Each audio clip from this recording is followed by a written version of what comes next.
Hi everyone. இப்போ இன்னைக்கு digital உலகத்துல சைபர் கிரைம் வந்து அதிகமாகிக்கிட்டே இருக்கு. இதுல ஒரு பெயர் பெற்ற ஒரு ஸ்கேம் எதுன்னா, பாஸ் ஸ்கேம் அப்படின்னு சொல்லுவாங்க. அதாவது மெயின்லி சில இந்த சைபர் கிரைம் பண்றவங்க என்ன பண்ணுவாங்கன்னா, பெரிய விஐபிஸ் இல்ல உயர் அதிகாரிகள்லாம் வந்து டார்கெட் பண்ணி, அவங்கள பத்தின டீட்டெயில்ஸ் எல்லாம் எடுத்துட்டு, அவங்களோட சில விஷயத்த ஹேக் பண்ணி, அதாவது அவங்களே ஒரு எமர்ஜென்சில இருக்கிற மாரி அவங்க சம்மந்தப்பட்டவங்கள்ட்டேருந்து பண மோசடி செய்கிறது தான் பாஸ் ஸ்கேம் அப்படின்னு சொல்லுவாங்க. இது யூசுவலி வந்து பார்த்தீங்கன்னா, மோஸ்ட்லி வந்து உயர் அதிகாரிகள், இப்போ காவல்துறையில இருக்கிற உயர் அதிகாரிகள், அதே சமயம் வந்து பெரிய பெரிய விஐபிஸ்ட்ட நடந்தது. இப்போ ராஜ்கமல் ஃபிலிம்ஸ் இன்டர்நேஷனல், அதாவது கமலஹாசனுடைய திரைப்பட நிறுவனமான ராஜ்கமல் ஃபிலிம் இன்டர்நேஷனல்ல இந்த மாரி ஒரு கும்பல் வந்து ட்ரை பண்ணியிருக்காங்க. எப்படி அப்படின்னு பார்த்தீங்கன்னா, இப்போ கமலஹாசனோட புரொடக்ஷன்ல வந்து 2 படம் வந்து ஆன்கோயிங்ல போயிட்டுருக்கு. ஒன்று வந்து சிவகார்த்திகேயன் நடிக்கக்கூடிய சேயோன் படமும், அடுத்து வந்து ரஜினி சார் நடிக்கக்கூடிய தர்மன் படமும் நடந்து கொண்டுகிட்டு இருக்கு. அதாவது ஷூட்டிங் அதுக்காக போயிட்டுருக்கு. நிச்சயம் ஒரு பட தயாரிப்புனா அதில் வந்து நிறைய செலவுகள் இருக்கும்.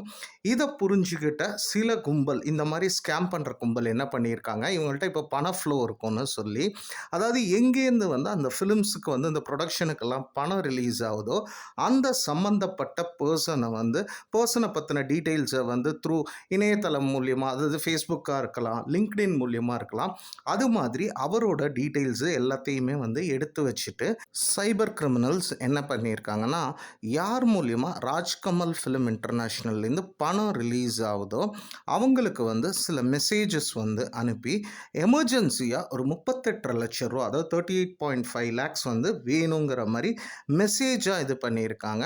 ஆனால் ராஜ்கமல் ஃபிலிம் இன்டர்நேஷ்னல் வந்து கொஞ்சம் வந்து அறிவார்த்தமாக, அதாவது அங்கே வந்து, அதாவது இப்போ நம்ம கூகுள்லாம் கூட சொல்லுவோம் டூ வே வெரிஃபிகேஷன் மாதிரி, இப்போ பணம் தேவைன்னா ஒருத்தர் மட்டுமே இது பண்ண முடியாது, இன்னொருத்தர்டையும் செக் பண்ணிட்டு தான் அந்த பணத்தை வந்து ரிலீஸ் பண்ணுவாங்க.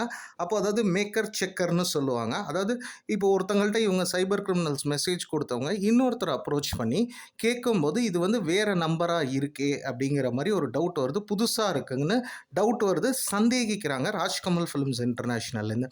அட் தி சேம் டைம் என்ன பண்ணுறாங்க அப்படின்னு பார்த்தீங்கன்னா, எங்கேருந்து அவங்களுக்கு மெசேஜ் வருதோ அந்த நம்பருக்கு கால் பண்ணால் அவங்க வந்து டிஸ்கனெக்ட் பண்ணுறாங்க. இதுவும் வந்து அவங்களுக்கு வந்து ஏதோ சம்திங் வந்து ஃபிஷியாக இருக்கே, ராங்காக இருக்கே அப்படிங்கிற மாதிரி சொல்லி போலீஸில் இது சம்மந்தமாக ஒரு மோசடி வழக்கு மாதிரி இவங்க பதிவு செய்கிறாங்க. அப்போது போலீஸ் என்ன பண்ணுறாங்கன்னா, அதாவது இது வந்து இன்வெஸ்டிகேட் பண்ணணும் அப்படின்னா, அவங்க வந்து இப்போ உங்களுக்கு வந்து பணம் கேட்டு மெசேஜ் கொடுத்துருக்காங்க அப்படிங்கும்போது என்ன பண்ணுங்கன்னா, அதுக்கு வந்து பணம் போட்டுட்டோங்கிற மாதிரி ரெஸ்பாண்ட் பண்ணுங்க அப்படிங்கிற மாதிரி போலீஸ்லேருந்து வந்து இவங்களுக்கு ராஜ்கமல் ஃபிலிம் இன்டர்நேஷ்னலுக்கு இன்ஸ்ட்ரக்ஷன் கொடுக்குறாங்க. அதே சமயம் ராஜ்கமல் ஃபிலிம் இன்டர்நேஷ்னலும் என்ன பண்ணுறாங்கன்னா, மெசேஜஸ் வந்து போட்டுட்டதா, அதாவது பணம் வந்து கிரெடிட் பண்ணிட்டோம் அப்படிங்கிற மாதிரி அவங்களும் கொடுக்க, அட் தி சேம் டைம் வந்து அந்த சைபர் கிரிமினல்ஸ் வந்து கொஞ்சம் வந்து அலர்ட் ஆயிட்டாங்க, சம்திங் வந்து ராங்காக இருக்கே அப்படிங்கிற மாதிரி பண்ணும்போது, in the meantime Rajkamal film international வந்து என்ன பண்ணுறாங்கன்னா, அதாவது இவங்க பண்ண அந்த கான்வர்சேஷனு, அந்த சேட்ஸு எல்லாத்தையுமே வந்து ப்ரூஃப் எடுத்து வச்சுக்கிட்டாங்க. வித் தட் ப்ரூஃப் தான் அவங்க வந்து போலீஸையே வந்து அப்ரோச் பண்ணாங்க. இப்போ போலீஸ் ஏன் அந்த மாதிரி ஒரு இன்ஸ்ட்ரக்ஷன் வந்து கொடுத்தாங்கன்னா, இப்போது அப்படி வந்து அவங்க கான்வர்சேஷனை கண்டினியூ பண்ணாதான் இதுக்கு பின்னாடி இதில் பேக்ரவுண்டில் யார் யார் இருக்காங்கன்னு போலீஸ் டீமால் வந்து கண்டுபிடிக்க முடியணுங்கிறதுக்காக பண்ணியிருக்காங்க. இப்போ வந்து இது வந்து நல்ல வேளை ஒரு ராஜ்கமல் ஃபிலிம் இன்டர்நேஷ்னல் இந்த டூ வே அப்ரூவல்ங்கிற மாதிரி ஒரு கான்செப்ட் இருந்ததுனால ஓரளவுக்கு அவங்களால இதை வந்து கொண்டு போக முடிஞ்சிச்சு.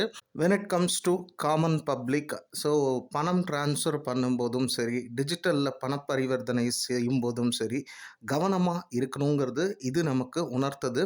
நல்ல வேளை ராஜ்கமல் ஃபிலிம்ஸ் இன்டர்நேஷ்னலில் ப்ராசஸ் வந்து கொஞ்சம் ஸ்ட்ராங்காக இருந்துச்சு, அதனால இந்த மோசடியை அவங்களால ரிப்போர்ட் பண்ண முடிஞ்சுது. அதே சமயம் ஆஸ் அ காமன் பப்ளிக்காக நம்மளும் வந்து பணப்பரிவர்த்தனைகளில் கவனமாக இருங்க. யாராவது எமர்ஜென்சி பணம் ஏதாவது கேட்டால் கூட, ஏன்னா அப்பேற்பட்ட நிறுவனம் அவ்வளோ ப்ராசஸ் வச்சிருக்கிற நிறுவனத்தையே இவங்கெல்லாம் வந்து ஹேக் பண்ணுறாங்க அப்படிங்கும்போது, காமன் பப்ளிக்கான நம்மளும் வந்து நிறைய விஷயத்தில் கவனமாக இருக்கணும். கவனமாக இருங்க. Beware of cyber criminals. Thank you.